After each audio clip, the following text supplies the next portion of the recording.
Jack-o'-lantern. Irish legend has it that one day the devil himself came to take the soul of a thieving man named Jack. However, Jack managed to trick the devil, making him promise to never take his soul. After eventually living a long life, Jack tried to enter the pearly gates, but could not, for he had lived a life of evil. He then attempted to enter hell, but the devil kept his word, being no big fan of Jack anyway. When Jack complained of having no way to see, the devil laughed at him and threw him a glowing ember, which he fashioned into a lantern using a turnip in his pocket. He became Jack of the Lantern, doomed to aimlessly walk the earth with nowhere to go. While the legends may sound incredible, they were based on real phenomena. Swamp gases that interact with decaying matter will sometimes give off a strange light that seems to vanish when you get closer. Before we had a scientific explanation, people believed these were trapped souls who could enter neither heaven nor hell and would lead you astray. Some legends say the Irish would use turnips or beets to create jack-o'-lanterns for various purposes. The lanterns were sometimes used as a means of honoring those souls trapped in purgatory, but their mocking faces were also used to scare away evil spirits. Trick-or-treating. Trick-or-treating is probably the best known part of Halloween, and most of us happily took part in this tradition as kids. However, the origins of trick-or-treating are shrouded in mystery. Many cultures had similar practices. For instance, in the UK, children would go door to door on Guy Fawkes Day and ask for a penny for the guy.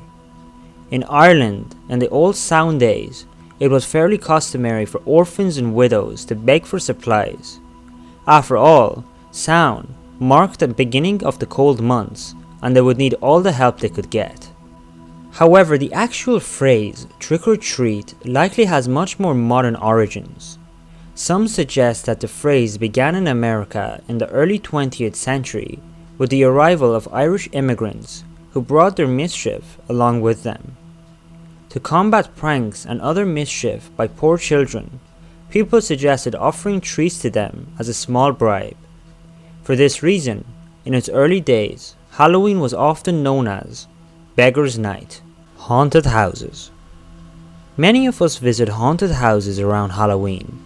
It's a great experience to have with friends, and part of the enjoyment is knowing that despite the thrills, we will never be in any real danger.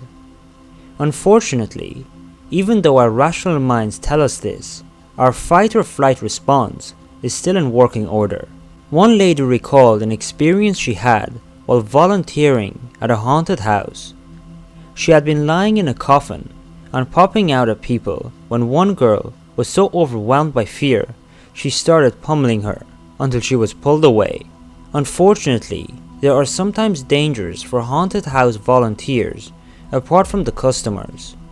Customers at Creepy World in St. Louis were walking through a bathroom scene drenched in fake blood when they saw a very realistic looking corpse hanging from a noose. As it turns out, something had gone horribly wrong. A teenage volunteer had somehow gotten up in the bathtub and became caught in the noose, ending up in a coma for 3 days. The creepiest part of the story is that, despite surviving the accident, she has no memory of how it happened or the days leading up to it. The only clues the police have are footprints on the bathtub and scuff marks on the walls. Halloween costumes. Halloween is a day we can be almost anything or anyone we desire. But one thing most people don't think about is where this grand tradition comes from. During the Celtic festival of Samhain, the dead were said to walk the earth, so the Celts would wear costumes as a means of either blending in or at least not being recognized by evil spirits. Sometimes the costumes were used for more proactive purposes. Villagers believed the dead would congregate around their feasts, so masked men would try to gain the attention of the spirits in an attempt to lead them away from the village. So that's it for today's Halloween special. Thank you so much for watching, and I really hope you enjoyed it. If you did, make sure to leave a like. Until tomorrow, goodbye.